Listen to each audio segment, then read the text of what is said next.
Hello everyone, you're welcome. This is Kingsley from KingspetDesigns.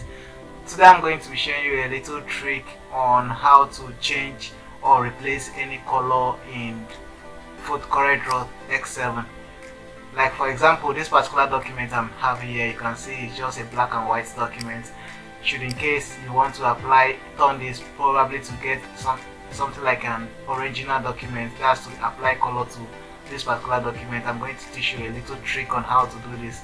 This trick is just going to take you just a few minutes, let's say 1 minute or two, to run over all this trick I'm going to show you right away. Let's just start without wasting much time. First of all, what I'm going to do is you can take this particular file, just click on it and come to bitmap. Then you come to mode, then D-tone.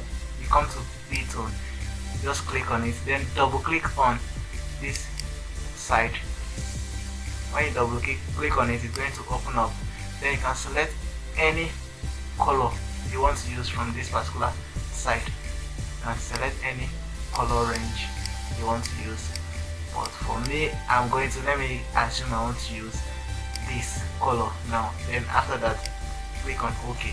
Then OK, you can see I've been able to change this black and white document into a normal colored document using just 2 steps or 2 clicks like that. So in case you like this video and you want me to do any other video or show you any other trick you want to learn in CorelDraw, you can leave your question or your notifications in the comment box below.